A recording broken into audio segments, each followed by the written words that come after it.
ناظرین محترم، علم القرآن کے بعد اللہ کی نعمت ہے علامہ البیان۔ جامعہ دارالاسلام میں صرف قرآن کا حفظ و فہم ہی نہیں سکھایا جاتا، بلکہ اس کا ابلاغ اور بیان بھی سکھایا جاتا ہے۔ موسم سرما میں حلقات دروس قائم کر کے طلباء کو درس قرآن اور حدیث کی تربیت دی جاتی ہے۔ اس کی ایک ہلکی سی جھلک پیش کرنے کے لیے میں دعوت دیتا ہوں جماعت دہم کے طالب علم حافظ امیر معاویہ کو، جن کا تعلق اسلام آباد سے ہے، کہ وہ آئیں اور درس قرآن پیش کریں۔ حافظ امیر معاویہ۔ علی رسولہ الکریم، اما بعد، اعوذ باللہ من الشیطان الرجیم، بسم اللہ الرحمن الرحیم۔ قال اللہ تبارک و تعالی فی القرآن المجید والفرقان الحمید، محمد الرسول اللہ والذین معه اشداء علی الکفار رحماء بینہم تراہم رکعا سجدا یبتغون فضلا من اللہ ورضوانا، صدق اللہ العظیم۔ میرے معزز اساتذہ اکرام اور مہمانان گرامی، السلام علیکم ورحمۃ اللہ وبرکاتہ۔ میں نے آپ کے سامنے سورہ فتح کی آخری آیت کا ایک مختصر سا حصہ پیش کیا ہے، جس میں اللہ تعالی ہمیں صحابہ اکرام رضی اللہ تعالی عنہم کی زندگی کی مثال دیتے ہوئے اخوت اور محبت کا درس دے رہے ہیں۔ اللہ تعالیٰ فرماتے ہیں محمد صلی اللہ علیہ وسلم اللہ کے رسول ہیں، اور جو لوگ ان کے ساتھ ہیں یعنی صحابہ اکرام رضی اللہ تعالی عنہم، اشداء علی الکفار رحماء بینہم، وہ کافروں پر سخت دل ہیں اور آپس میں رحم دل ہیں۔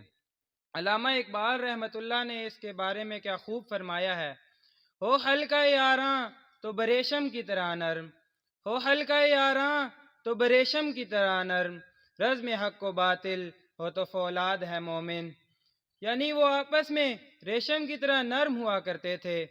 جب وہ آپس میں رہتے تو بالکل اخوت اور محبت کے ساتھ رہتے تھے۔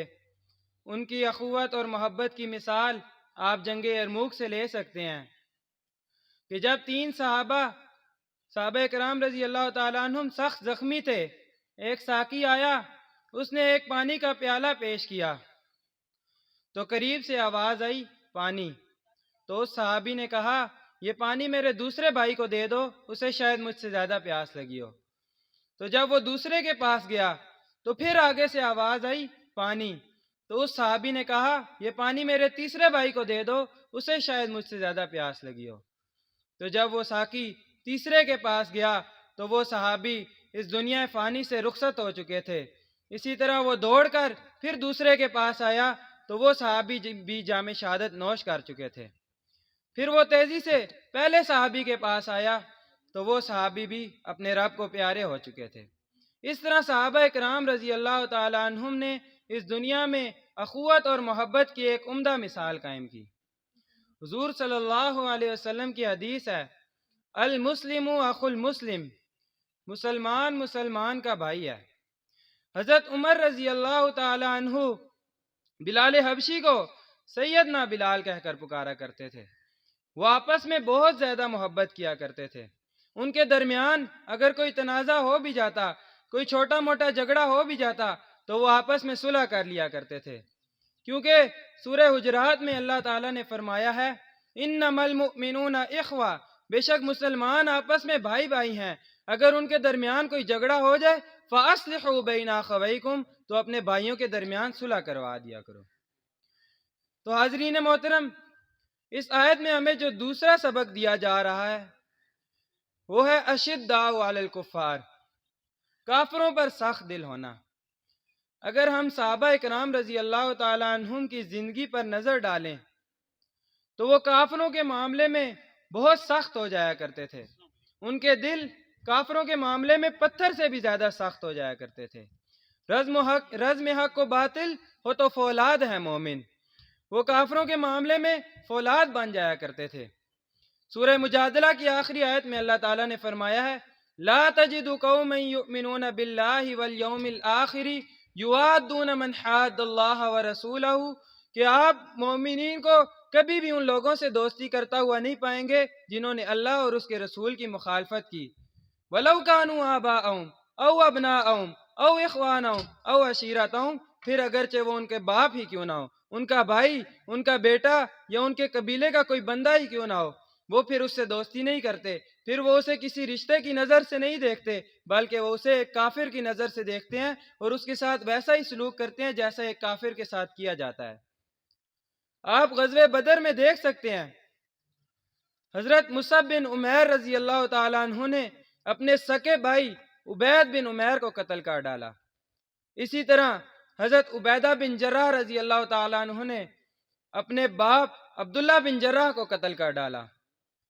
حضرت عمر رضی اللہ تعالیٰ عنہ نے اپنے سکے ماموں عاص بن ہشام بن مغیرہ کو قتل کر ڈالا۔ حضرت ابوبکر صدیق رضی اللہ تعالیٰ عنہ اپنے بیٹے عبد الرحمن کے خلاف تلوار نکال کر کھڑے ہو گئے۔ اسی طرح حضرت علی، حضرت امیر حمزہ اور حضرت ابو عبیدہ بن حارث رضی اللہ تعالیٰ عنہم نے عتبہ، شیبہ اور ولید بن عتبہ کو قتل کر ڈالا جو ان کے قریبی رشتہ دار تھے۔ آج مسلمانوں نے اپنے اس ٹائٹل کو بلا دیا ہے۔ آج نفسا نفسی کا عالم ہے۔ مسلمانوں کا خون پوری دنیا میں ارزاں ہو کر رہ چکا ہے۔ مسلمان کی مدد کرنے کے بجائے محض تماشائی کا کردار ادا کر رہا ہے۔ پوری امت مسلمہ زخم زخم ہو چکی ہے، لہو لہو ہو چکی ہے، اور پاکستان ایک ایٹمی طاقت ہونے کے باوجود اپنے جسم کا ایک حصہ جسے جموں کشمیر کے نام سے جانا جاتا ہے بھارت کے سپرد کر چکا ہے۔ حضور صلی اللہ علیہ وسلم کی حدیث ہے کہ مومنین کی آپس میں ہمدردی اور محبت کی مثال ایک جسم کی مانند ہے۔